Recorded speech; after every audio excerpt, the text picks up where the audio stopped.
dan di video ini saya akan menjelaskan mengenai akuntansi pada perusahaan dagang.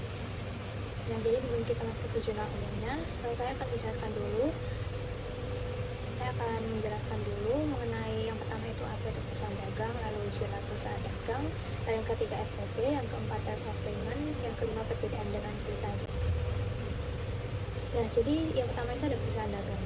Perusahaan dagang itu seperti tempat yang menjual barang ke orang lain. Jadi mereka membeli barang dari produsen atau supplier, lalu mereka jual lagi ke konsumen dengan harga yang lebih tinggi supaya dapat untung. Misalnya kalau kita beli baju dari pabrik dengan harga yang murah, lalu kita jual ke teman-teman dengan harga yang lebih tinggi, itulah yang disebut perusahaan dagang. Lalu yang kedua itu ada jurnal perusahaan dagang.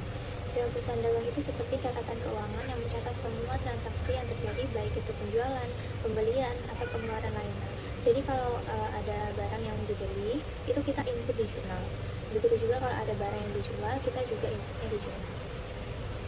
Ini sangat penting supaya perusahaan itu bisa tahu pemasukan dan pengeluaran mereka, serta untuk memastikan semuanya teratur. Nah, yang ketiga itu ada FOB. FOB itu singkatan dari Free on Board, yang basically artinya siapa yang tanggung jawab buat biaya dan resiko pengiriman barang. Nah, FOB itu ada dua jenis yang sering dipakai, itu FOB shipping point atau ditanggung oleh pembeli, dan FOB destination atau ditanggung oleh penjual. Nah, yang keempat itu ada term of payment. Term of payment itu adalah aturan atau cara pembayaran yang disepakati antara jual dan pembeli. Jadi ini yang menentukan kapan dan bagaimana cara bayar barang atau jasa yang dibeli. Biasanya ada beberapa pilihan, yaitu yang pertama ada COD, yang kedua ada 30 hari, yaitu dimana pembeli punya waktu 30 hari setelah barang diterima untuk bayar. Lalu yang ketiga ada pembayaran di muka, lalu yang terakhir itu ada kredit. Nah, di sini yang berikutnya ada perbedaan perusahaan dagang dan jasa. Bedanya perusahaan dagang dan perusahaan jasa itu, kalau perusahaan dagang itu fokusnya jual barang. Jadi mereka membeli barang dari supplier dan dijual lagi ke konsumen tanpa banyak perubahan. Contohnya toko kelontong, supermarket, atau toko elektronik. Barangnya nyata dan bisa dipegang, seperti beras, baju, atau HP. Lalu yang kedua itu perusahaan jasa. Nah, kalau perusahaan jasa, mereka itu tidak menjual barang, tapi mereka seperti menjual layanan atau keahlian. Contohnya salon, bengkel, atau jasa pengiriman. Terus hasilnya itu tidak bisa dipegang, tapi manfaatnya bisa dirasakan, seperti rambut jadi rapi kalau ke salon, atau mata jadi lancar lagi kalau ke bengkel. Nah, jadi intinya itu perusahaan dagang itu urusannya barang, sementara perusahaan jasa itu urusannya layanan. Nah, lalu yang berikut adalah laporan keuangan perusahaan dagang. Laporan keuangan perusahaan dagang itu sebenarnya seperti laporan kesehatan keuangan perusahaan. Nah, isinya ada 3 hal utama, itu ada laporan laba rugi, neraca, dan laporan arus kas. Oke, jadi sekian untuk penjelasan mengenai perusahaan dagangnya. Lalu kita akan lanjut ke jurnal umumnya.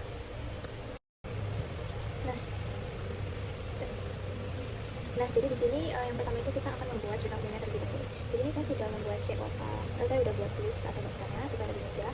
Nah, dan juga sudah membuat COA-nya. Jadi sebelum kalian membuat list atau daftarnya, kalian harus membuat COA-nya terlebih dahulu. Nah, di sini yang pertama itu, di sini kita itu sebagai PT Jaya Purnama untuk periode bulan Juni 2020. Nah, di sini itu untuk tanggal 1-nya itu kita mendapatkan kas atau modal dari PT Negoro Sukses senilai 400 juta. Senilai 400 miliar. Senilai 400 juta. Di sini kita, lalu di sini untuk nama akunnya kita masukkan kas. Lalu untuk di bagian kredit kita masukkan modal.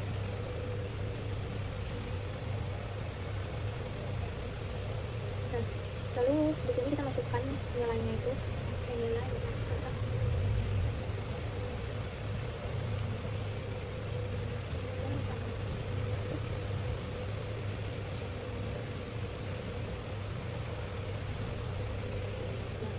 Lalu yang berikut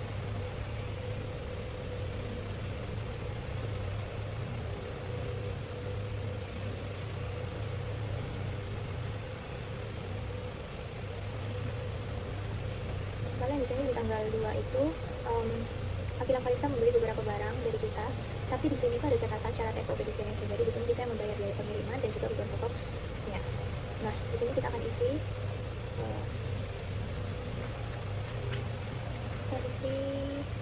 utang usaha, lalu persediaan barang dagang, lalu kita isi bagian debitnya itu beban biaya pengirimannya, lalu di sini kita isi kas, karena kita membayar beban pengirimannya jadi kas kita berkurang. Lalu di sini kita isi beban pokok penjualan dengan persediaan barangnya. Nah, di sini untuk piutangnya tuh 2.400.000. Lalu untuk beban pengirimannya di sini kita bisa lihat itu senilai 250.000. Nah, lalu yang itu kita lihat beban pokoknya itu sebesar 50.000.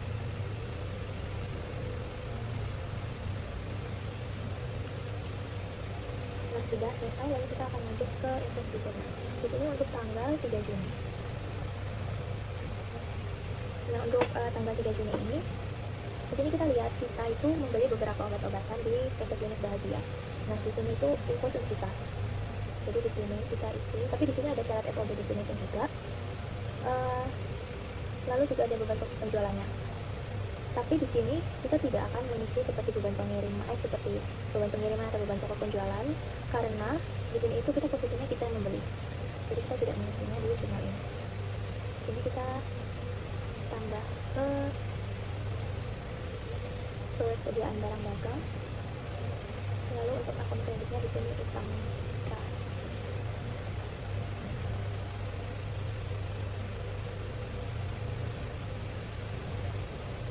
Nah, di sini kita lihat persediaan barang dagang. Di sini kita beli sejumlah 3.785.000. Jadi kita tulisnya sesuai dengan total yang sudah kita beli.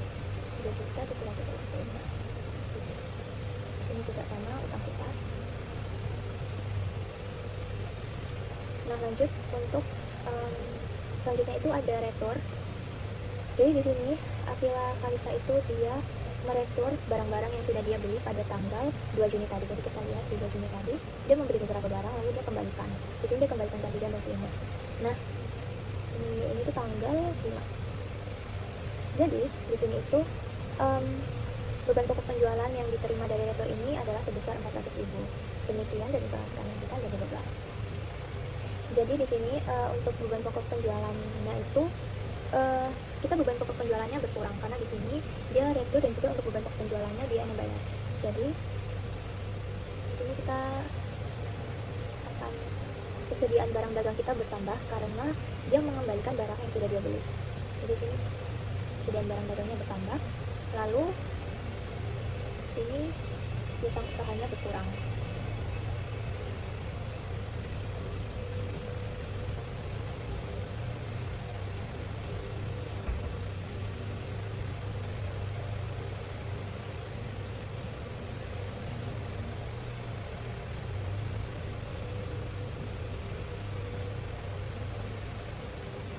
Nah, jadi di sini itu kita akan mengisi retur penjualannya karena dia meretur barang retur penjualan. Lalu untuk akun kreditnya itu kita usahanya berkurang, dia juga belum sempat bayar, jadi pembayarannya itu berkurang. Lalu kita akan isi persediaan barang dagang kita bertambah karena beberapa barang itu dia kembalikan ke kita. Lalu beban di sini dia membayar beban pokok, sini beban pokok penjualan kita berkurang. Nah, di sini itu retur penjualannya dia meretur sebesar 1 juta, totalnya itu 1.160.000.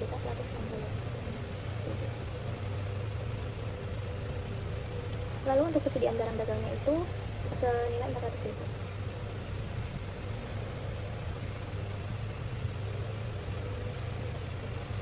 Lalu jika sudah kita lanjut. Nah, di sini tuh ada bukti pembayaran dari dari PT Sinar Gemilang. Ini itu tanggal 7. Nah, jadi untuk di tanggal 7 ini dimana PT Sinar Gemilang itu sudah membayar ke kita senilai 1.175.000. Nah, di sini itu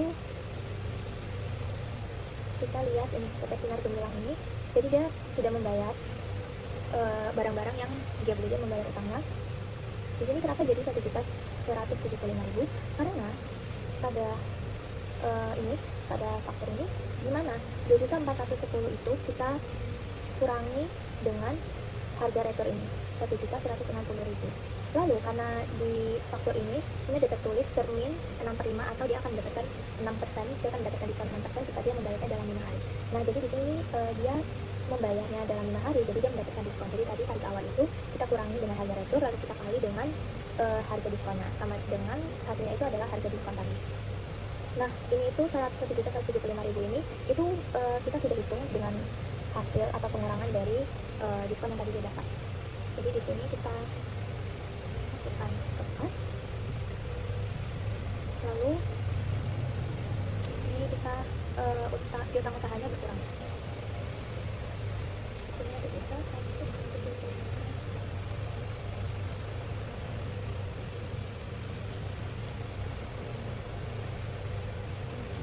Lalu yang berikut itu di sini ada invoice dari PT Timmerman, di mana kita itu membeli beberapa furnitur di PT Timmerman. Nah, jadi di sini kita ada catatan di mana invoice di atas memiliki termin 10/10 dengan syarat FOB shipping point sebesar 1 juta dolar. Jadi di sini untuk tanggal 8. Nah, di sini itu kita beli. Jadi kita di sini utang. Di sini itu persediaan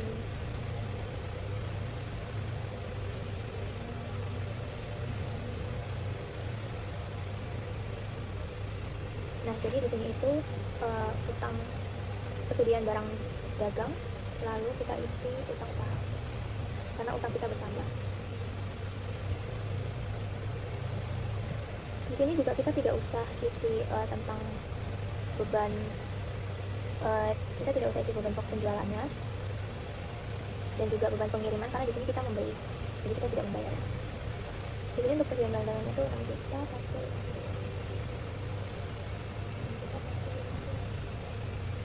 Oke, lalu yang berikut itu di sini kita merekrut beberapa obat-obatan yang tadi kita beli dari PT Klinik Bahagia.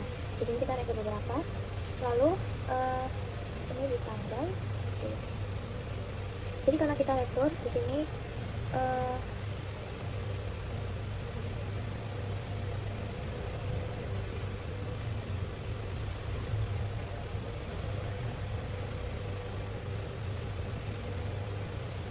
nah, jadi di sini itu dimana utang usaha kita bertambah, lalu untuk persediaan barang dagangnya kita berkurang.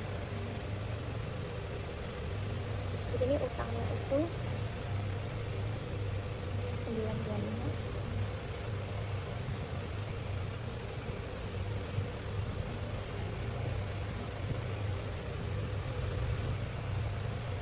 Lalu lanjut untuk yang berikutnya itu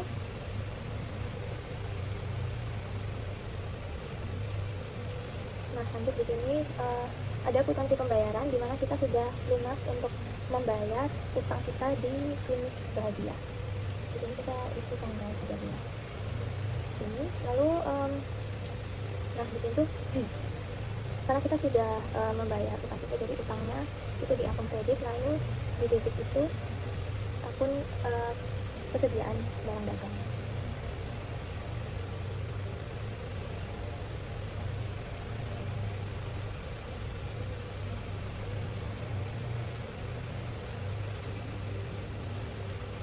Salah. Nah, jadi di sini kita isi utang usaha. Lalu kas kita berkurang karena kita sudah membayar utang. Jadi di sini kita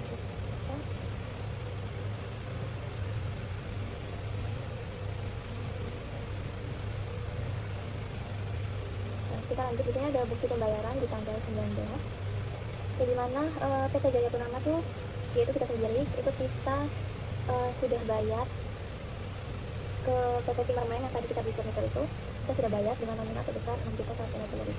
Jadi di sini sama, yaitu utang usaha.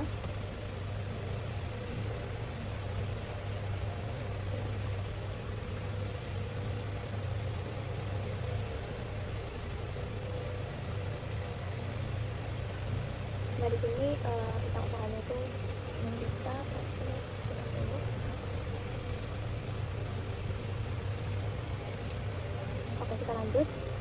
Nah untuk yang berikutnya itu ada bukti pembayaran dari PT Gedung Cahaya, yang dimana kita itu menyewa gedung seharga 5.230.000 untuk keperluan dagang, dan rencananya itu diproses pada tanggal 18 Juli 2020. Tapi kita tuh sudah mereservasi terlebih dahulu, dan juga kita sudah membayar terlebih dahulu, sehingga di sini kita isi tanggal 25.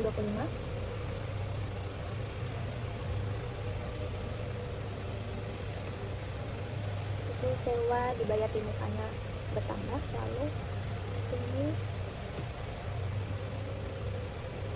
pas kita berkurang.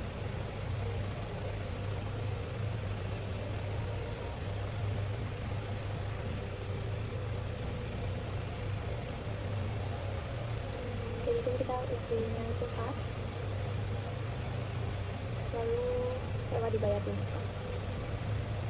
Sis kasnya itu 5.230.000.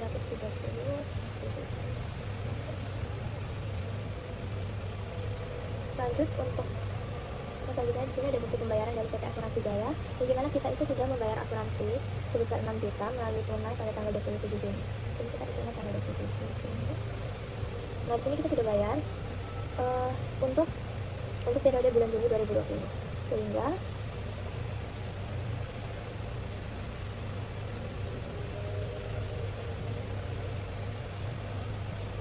di sini kita isinya itu kas, lalu utang usaha, lalu beban asuransi,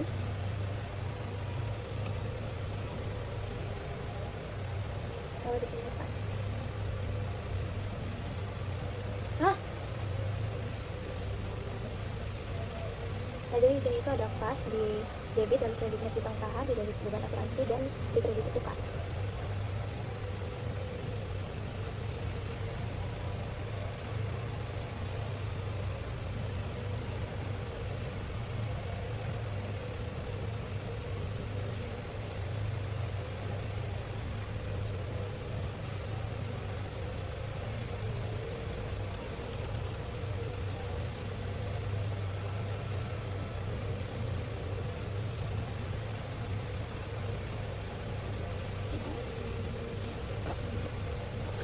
Dan kita lanjut ke transaksi selanjutnya.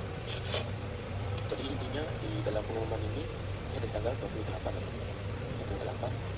ini dalam pengumuman ini PT Sukamaju itu dia menyebutkan kepada ini dan juga customer.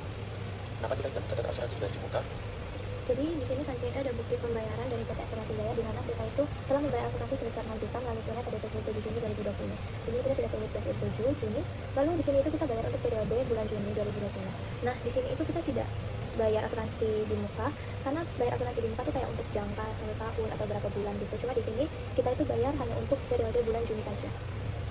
Jadi di sini kita isinya itu beban asuransi. Jadi ini termasuk beban asuransi ya, karena kita tidak bayar untuk kedepannya. Jadi tidak bayar asuransi di muka.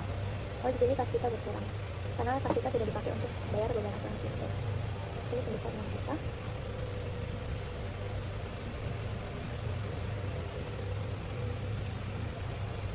Lalu yang berikut ini, di sini ada pengumuman dari PT Asuransi Jaya pada tanggal 28 Juni.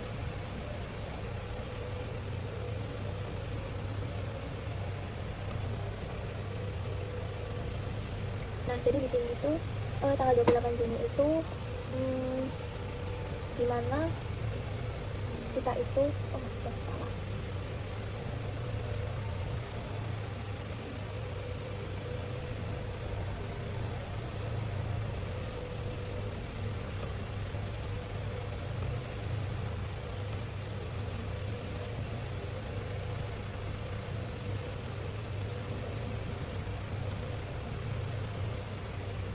Nah, jadi yang berikut itu ada pengumuman dari PT Jaya Purnama, yang dimana di perusahaan kita itu ada 4 karyawan yang sudah bekerja sama dan juga telah mengorbankan membeli perusahaan terhadap perusahaan kami.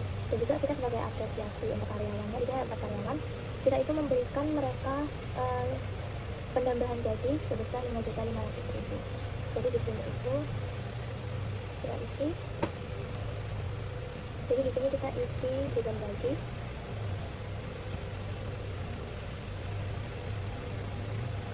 Lalu kas. Di sini untuk beban gajinya sebesar 1.500.000. Lalu yang berikut, ini adalah faktur. Yang dimana faktur ini kita tujukan untuk PT Sutra Antik. Yang dimana PT Sutra Antik ini dia membeli beberapa barang dari perusahaan kita. Di sini Toyota Mega 9. Jadi dia tuh membeli beberapa boneka dan juga pabrikan. Yang pertama itu 2.146. Nah di sini itu kita memakai FOB shipping volume dengan ongkos kirim 250.000. Jadi di sini itu kita membayar ongkos kirim dan juga beban pokok penjualan. Nah jadi di sini itu sehingga kita isi utang usaha, utang kita bertambah, dan persediaan barang dagang kita berkurang.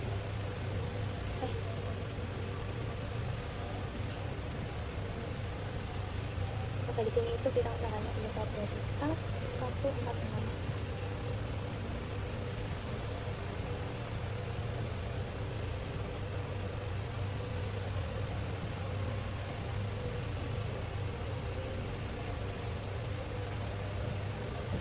Nah di sini berikut kita juga isi beban pokok penjualan, karena beban pokok penjualannya kita bayar jadinya di sini beban pokok penjualannya bertambah. Lalu persediaan barang dagangnya kurang. Sini bebannya itu 143.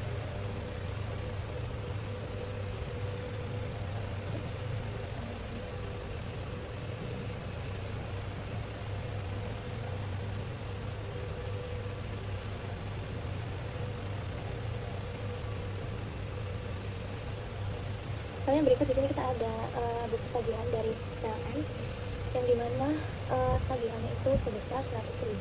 Nah di sini kita isinya untuk tanggal 30. Nah jadi di sini tanggal 30 itu kita isi beban listrik dengan kas. Di sini beban listriknya itu total bayarnya 110.500 karena plus dengan tarifnya. Jadi di sini 110.000.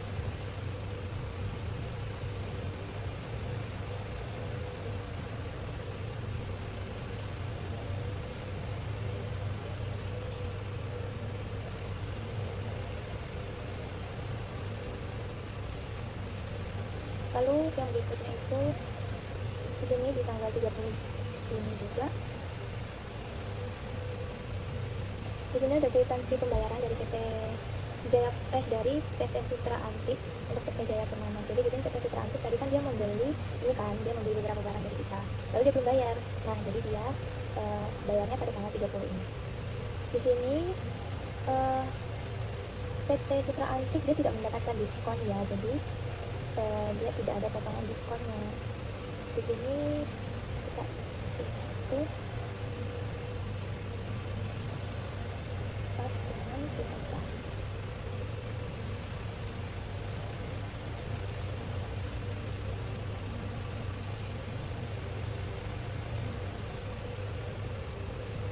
Jadi di sini untuk kasnya itu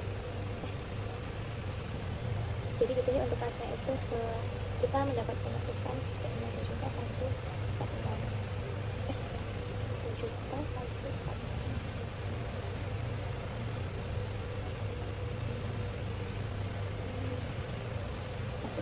Nah, ini sudah selesai invoice-nya. Di sini kita tinggal menjumlahkan saja total.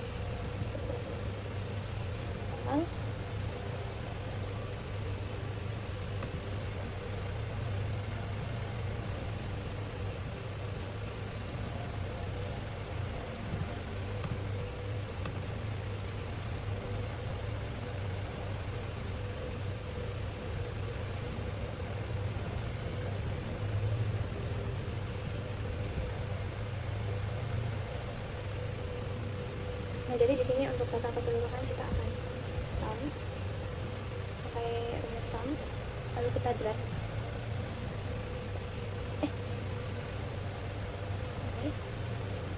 Lalu kita tutup kurung.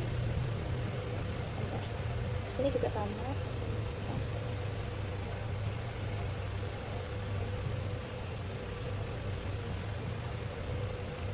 Nah, jadi di sini hasilnya itu balance senilai 446 juta 447.500. Jadi di sini hasilnya itu balance ya. Nah, next kita langsung lanjut ke buku besar. Lalu yang berikut kita lanjut ke buku besar. Untuk buku besarnya kita lihat dari jurnal umumnya. Di sini yang pertama ada kas. Jadi untuk kasnya itu di tanggal 1 kita isi dulu di tanggal 1.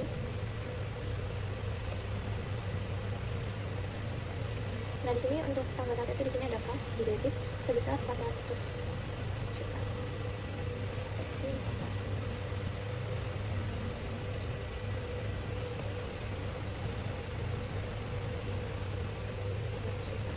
Lalu di sini saldonya kita isi 400.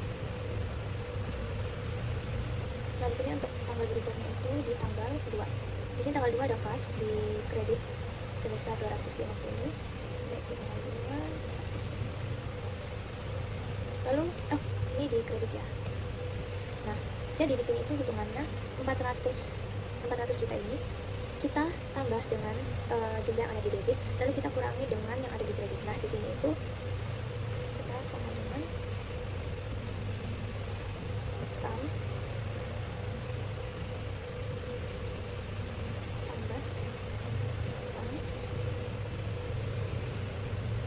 Nah, di sini totalnya itu 399 juta ya. Nah, kita percepat saja. Pokoknya caranya sama ke semua akun buku besar, caranya sama seperti itu.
di sini kita sudah membuat buku besarnya hingga selesai. Lalu lanjut kita ke neraca saldo. Untuk neraca saldo di sini nah, jadi di sini kita sudah membuat buku besarnya hingga selesai. Lalu lanjut kita ke neraca saldo. Nah, di sini untuk neraca saldo sendiri kita akan memasukkan nama akun sesuai dengan di buku besar, dan juga kita akan memasukkan untuk saldo debit dan debitnya sesuai dengan hasil akhir yang ada di buku besar.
pokok penjualan pengiriman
jika sudah kita isi nama-nama akun dan juga debit ID-nya, kita langsung top up.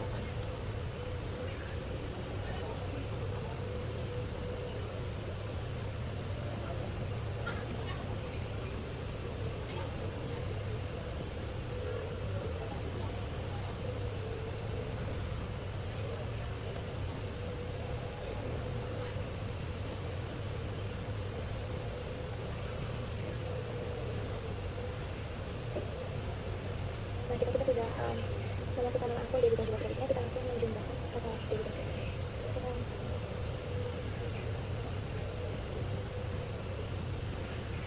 Jadi bisa kita hitung 423 sekian. Nah, jadi di akhir itu kita tambahkan beban data pembelian terus dicatat. Jadi di sini beban data pembeliannya itu kita lihat dari inputnya tadi, yaitu sebesar 1.200.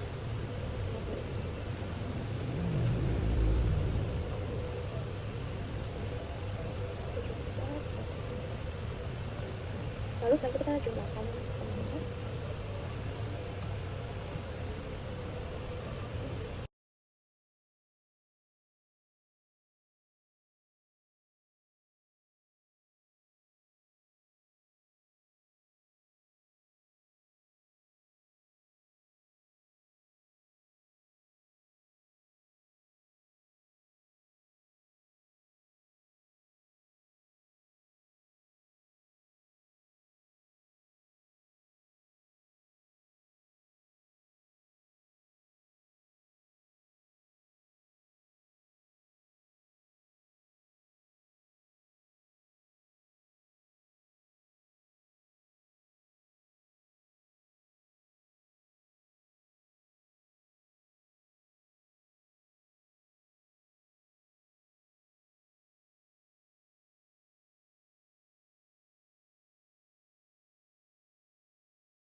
Nah, jadi di sini itu ada, di sini saya sudah membuat laba ruginya. Nah, di sini saya akan jelaskan. Jadi semua penjualan ini kita ambil dari neraca saldo, semuanya kita ambil dari neraca saldo, mulai dari penjualan, retur dan lain-lain. Nah, di sini penjualannya itu 1 juta sekian, lalu returnya itu 200 sekian. Nah, 896 ini itu didapat dari 1.160.000 rupiah dikurangi dengan 264.000 rupiah. Lalu kita lihat beban pokok penjualan di neraca saldo, lalu kita kurangi lagi sehingga hasilnya sekian.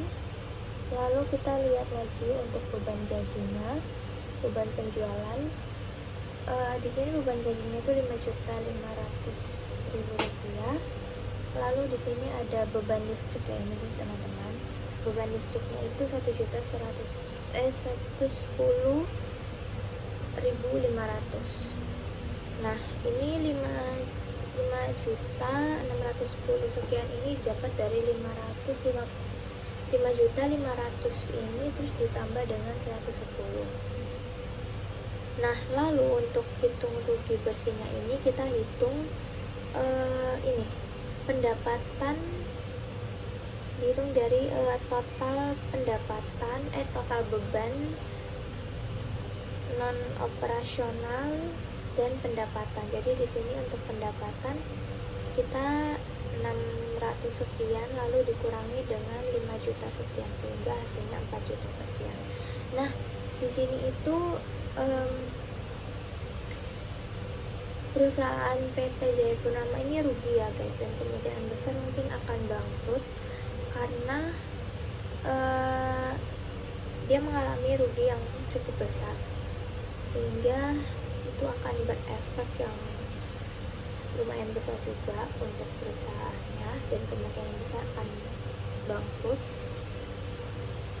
karena tidak ada investor yang ingin investasi di perusahaannya.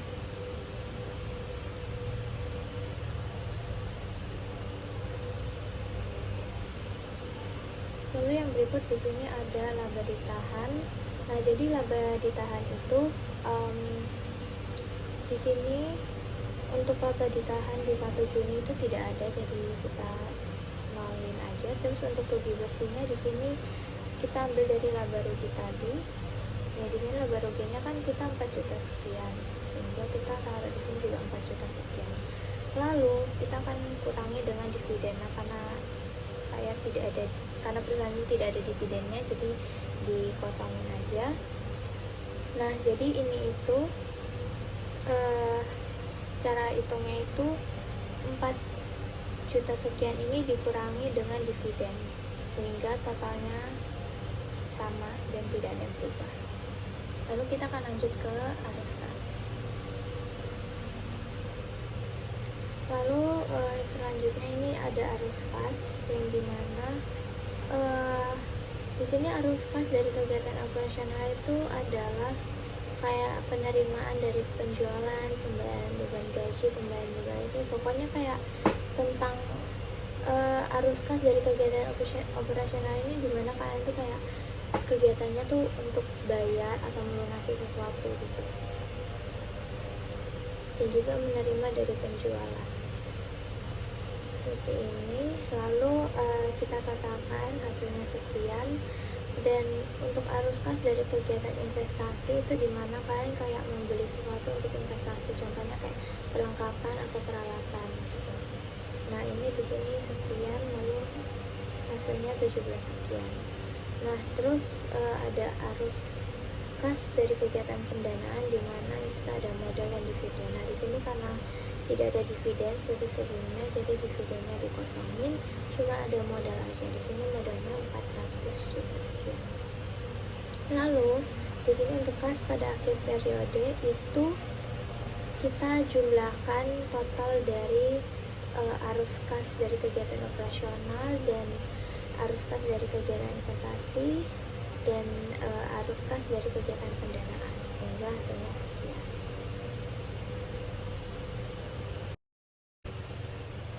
Nah, jadi di sini berikut ada laporan khusus keuangan. Dan di sini ada aktiva itu ada aktiva lancar, ada aktiva tetap. Aktiva lancar ada kas, kita usaha, perlengkapan persediaan barang dagang.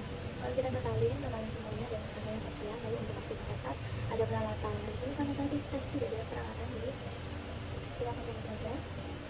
Dan juga untuk total aset di sini ada kewajiban lancar, yaitu seperti tetap usaha. Di sini tetap usaha itu sekian. Lalu untuk di sini ada kewajiban jangka panjang karena tidak ada nasabah bayar, jadi tidak bisa isi. Nah, untuk ekuitas di sini ada modal sama laba ditahan. Di sini modal sama laba ditahannya kita jumlahkan hasilnya sekian. Lalu hasil akhirnya total liabilitas tambah ekuitas sama dengan sekian. Jadi ini dalam hasilnya. Sekian dari video saya. Terima kasih.